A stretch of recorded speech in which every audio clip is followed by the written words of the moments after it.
Hey, welcome back to Tiny House and Off-Grid Resources. Today is a lab day, but I can't use my lab because I've painted the floor and I won't be able to get in there for about the next 3 days.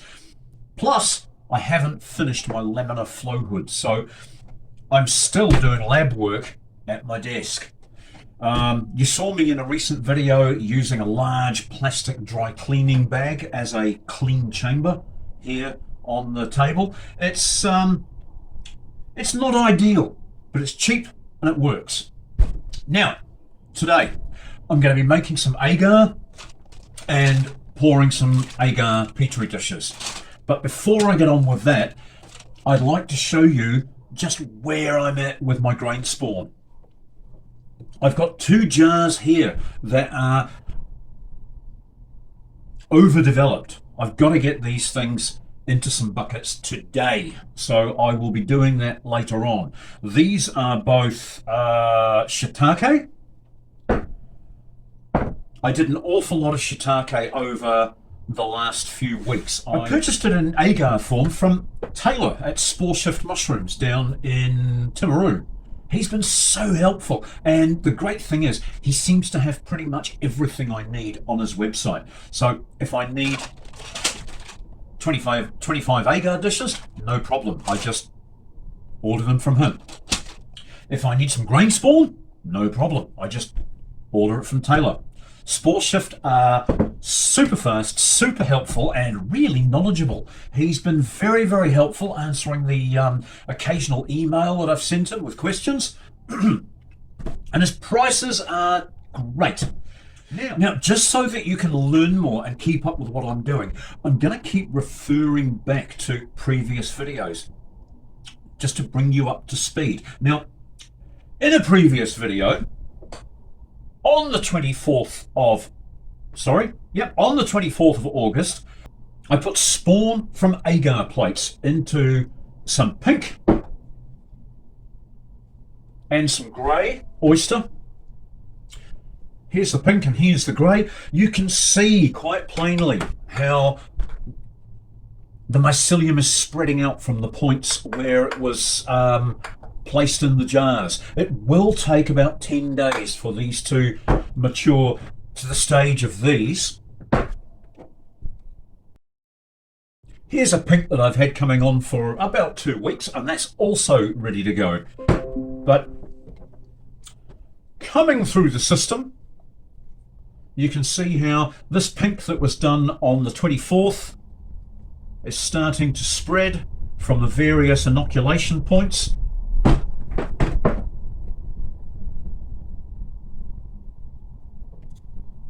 Now this one, I may be going to have a problem with. It seems to have developed a discoloration through the whole jar. I'm not sure what that means yet. Here's another grey. I'm going to give this one a shake up because it appears that my agar is sitting on top in 2 pieces and I don't see any coming away inside the jar. So I'll make sure the lid's on tight. And I'll give this a bit of a rearrangement. Pays not to fill the jars too full because you don't have the space to move the agar around inside the grain. I do put 1 cup of raw grain into each jar, and when that's expanded, it approximately doubles and gives me about 2/3 of a jar. But in this smaller jar, I think I've got it a little bit wrong, and I'm running out of room for moving things around. But when I get a strong spore set, and spore is obviously growing well in a jar, it's about then that I like to shake the jar up and put it in contact with more grains and thus speed up the process. But right now, it's not quite warm enough in my fruiting room to support fruiting. So I'm trying to slow everything down, and that's why these jars have been left so long. The production room isn't yet finished. I've been working in different locations and I'm trying to bring everything together into one building. So there's a lot of building, a lot of painting, a lot of insulating and rewiring going on, and I'm having to do things in other locations. So it's a little bit higgledy-piggledy right now. But as soon as the weather comes right and I've got a consistent 20 degrees, that's when I'll be trying to swing into full production. Right now, it's all just a bit of a practice, and I can see that over the next few weeks, I'm going to have a few too many mushrooms for me to eat. So if you're a friend of ours and you live around here, you will be getting free mushrooms, just so that I can get them out of here and bring on the next buckets. Because with every bucket of mushrooms I grow, I'm learning. It's all super new for me. I've started from absolute scratch. I've always had this interest in mycology and in all forms of mushrooms. The hallucinogenics, yeah, I've been interested. I want to find out more about the hallucinogenics. The functional mushrooms, which are not hallucinogenic, but do have beneficial effects on our body and psyche. And then, of course, the gourmet mushrooms. These are the ones like the shiitake, the enoki, the lion's mane. Lion's mane, by the way, is also a functional mushroom. It's very, very beneficial for your brain. But it's a super tasty mushroom with a great texture. I want to be moving into lion's mane. But for that, I need decent warm weather. I'm trying to avoid spending money on commercial heating systems, and ultimately, if it gets too warm, commercial cooling systems like a heat exchanger. In New Zealand, we call them a heat pump. The rest of the world is called an air conditioner. But I'm trying to get the whole thing running on solar, using the smallest amount of energy that I can. So now that I've shown you this, I want to take you out to the kitchen and show you some PDA. No, it's not a public display of affection. It's potato dextrose agar. There are 3 or 4 different ways to make agar plates, but potato dextrose is the one that I find works for me. It's cheap, simple, and quick. Right, I've pushed all the dishes into the sink. All you need for this recipe is 1 potato of average size. Cut it up into lots of pieces so that it boils real fast. Because we're not after taste, we're after dextrose. We're going to need the potato water. All we're going to do is boil a spud and collect the water. No salt, no seasonings. Right.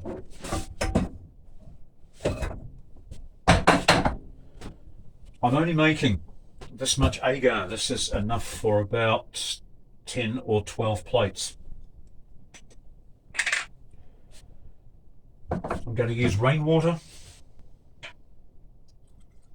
and I'm going to put half of this amount in.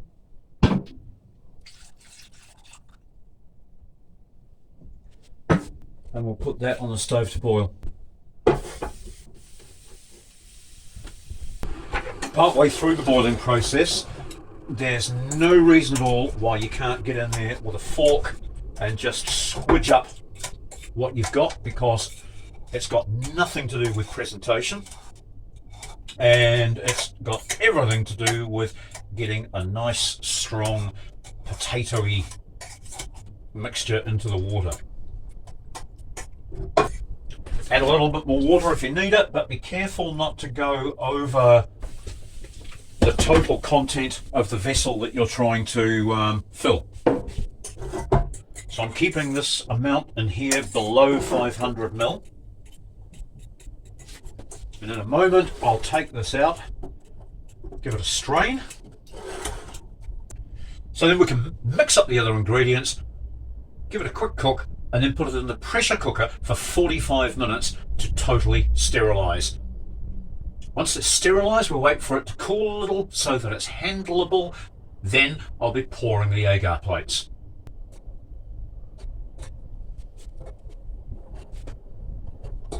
This will remove all of the lumps and the pieces of skin.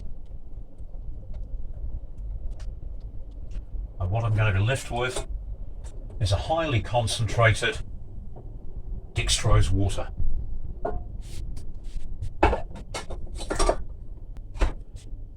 Now to this, all I need to do is add 1 teaspoon of agar,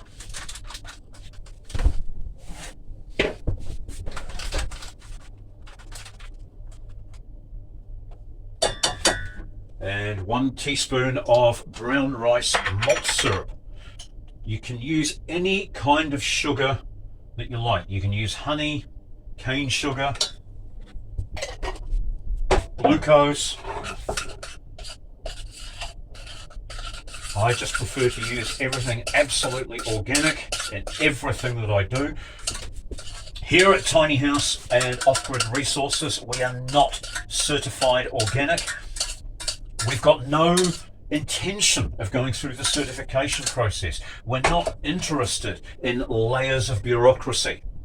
What we're trying to do here is provide a clean, green, healthy living environment for the people who live here and the other people who share our food and produce. We're not interested at all in feathering the finances of any bureaucratic institution. So now what I'm going to do is pour this into here, and I'll top it up with the required amount of water to get it up to the amount of agar that will provide me with 10 or 12 dishes.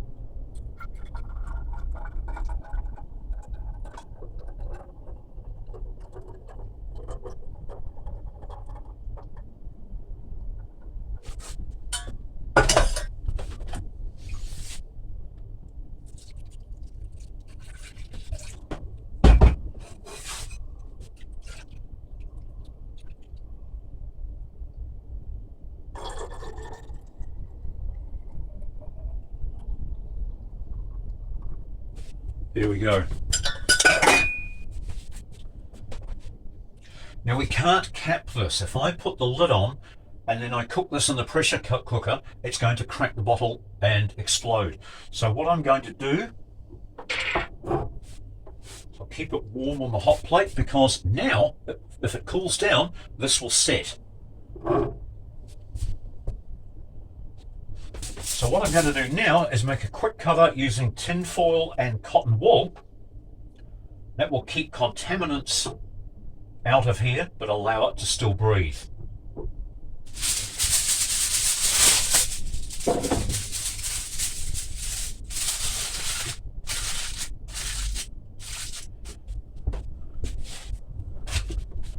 Now, over here, I've got something that is very like a pressure cooker, but it's not actually a pressure cooker. I'm not sure what you'd refer to this. It's some kind of multi-rice cooker that was bought for me for my birthday by my lovely.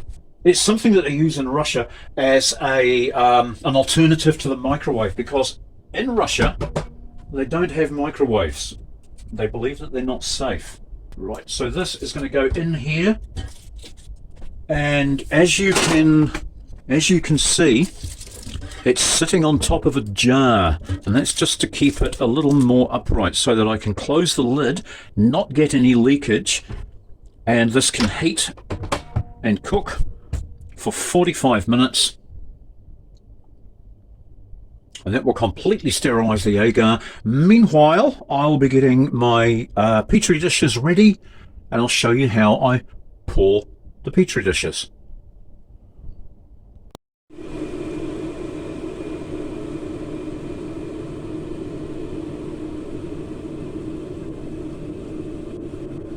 "45 minutes later." And here we go. The time is finished 35 minutes ago, so this now will be cool enough to handle, and we can go and pour some plates.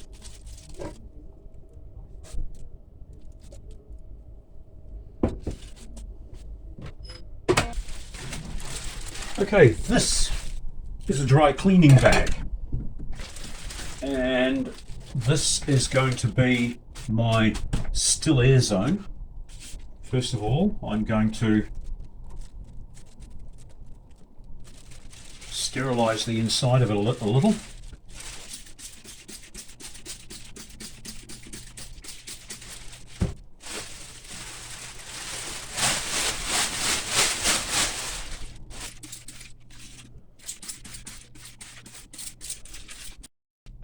Everything that goes inside the bag gets clean.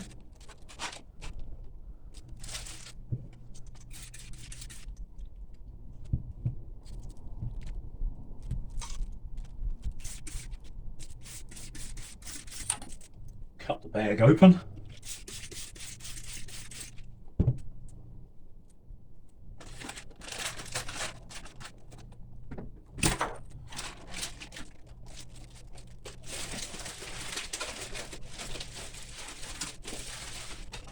Eight.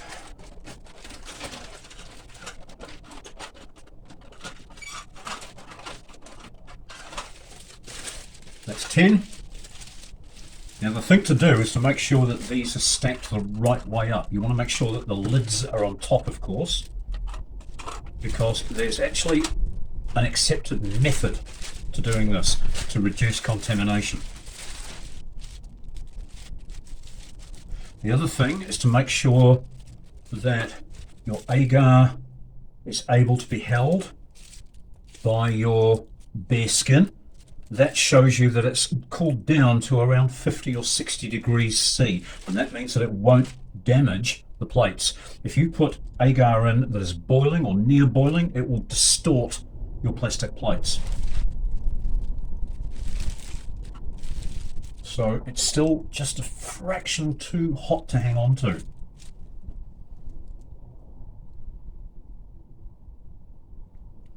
But what I'm going to do is remove the cover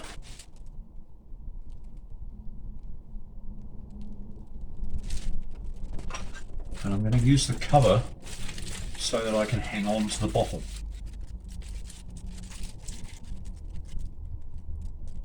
There we go. Now I don't want this to steam up and obliterate your view. So what I'm going to do is separate the stack in half. I'm going to do half at a time. Now you do this by picking up the entire stack with the exception of the bottom plate. And you want just enough to cover the bottom. Put the cover back on and release, and that will leave the second plate there for us to do the same thing with. Pour enough in to cover the bottom. Make sure it's completely covering the bottom. Put the lid back on. Pick up the next one. Pour the plate. Replace the lid and the next one.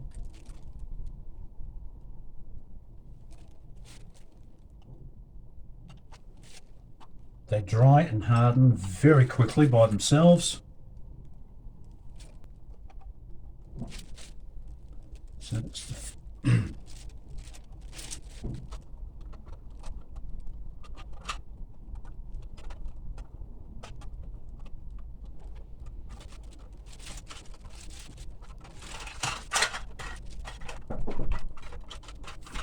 Open the door. Hi. I can't stop what I'm doing. Okay. Until I've finished. No problem. I brought you some food, frozen stuff and some food because I asked for the box. Oh yeah. Food. Okay. So there will be like some stuff. Thank you. I have to deal with it soon though because I'm doing some sterile work right now. No problem. Okay. I'm gonna go back to daughter anyway. Sweet. So shall I come see you down at the house or just get into that shortly? How long you gonna take? 5 minutes, 10 minutes? Ah, yeah, you can do it. It's just frozen food. I'm such a lucky guy. Beautiful women just bring me food while I work. So that's given me 10 plates.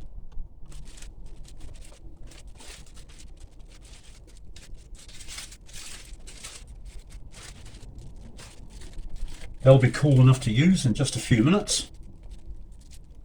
There's not much that I can do with this now except tip it away because as soon as it cools down, it will solidify in the bottle. So I'll get rid of that. and then I can start to get some culture onto these plates. So what I have to do now is just give these a chance to solidify. When they're cool, I can seal them off. Now this is Teflon plumbing tape. It's very thin, very stretchy and non-adhesive, but it will stick to a clean petri dish and stick to itself. So because I have loads of this, I use this instead of the special tape that they use in laboratories, which is frighteningly expensive and very hard to get in a small country unless you know the right people.